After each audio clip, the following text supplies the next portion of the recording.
We walked down the street of this town, seeing devastation on both sides of the road.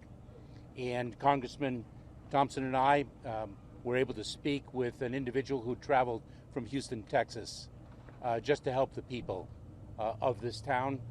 And he said something I thought was very appropriate and very powerful, that one can see photographs of the devastation, but there's no substitute for actually seeing it in person. It is heartbreaking to hear of the loss of life, to see the devastation firsthand. We see extreme weather events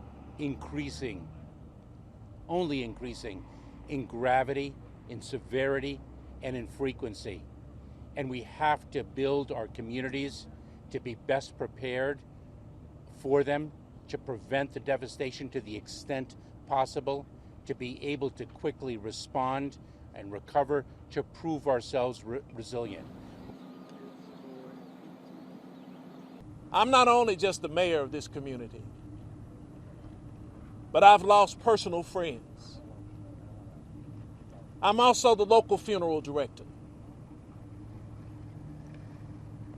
Now, I'm having to meet my families, those who have lost loved ones, and help them make it through this traumatic time.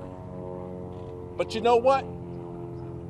I'm a firm believer that when you do right, right will follow you. We do believe that we have searched in most of the rubble. There's still a lot of damage out there. There's a lot of work to be done. At this point, it's really difficult to rebuild communities if you don't have power, if you don't have water.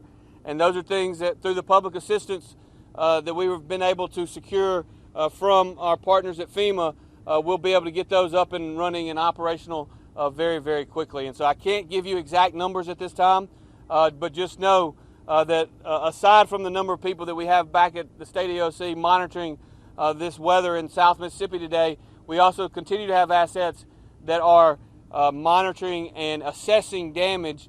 And the easiest thing that we can do is continue to work with our local people to get that done.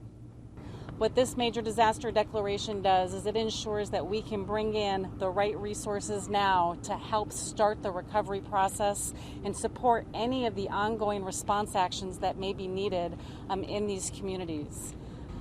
What I would say right now is our number one concerns is still life safety.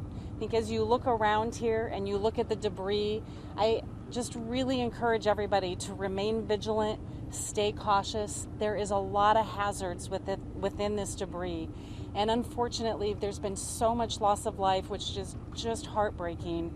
But we often see additional injuries and additional loss of life after a disaster because of the type of hazards that are in this debris. So please listen to your local officials. If there's roads that are closed and barricades, please don't go around them. That means that there's a hazard over there. And as you are going through your homes and you are looking for your belongings, please take the extra care to make sure that you're keeping yourself and your family safe. What we've seen over the last 36 hours in Mississippi, on the one hand, has been heartbreaking to see the loss and devastation of these communities, but on the other hand, has been inspiring and gives me great reason for optimism, and quite frankly makes me damn proud to be a Mississippian, because Mississippians have done what Mississippians do. In times of tragedy, in times of crisis, they stand up and they show up.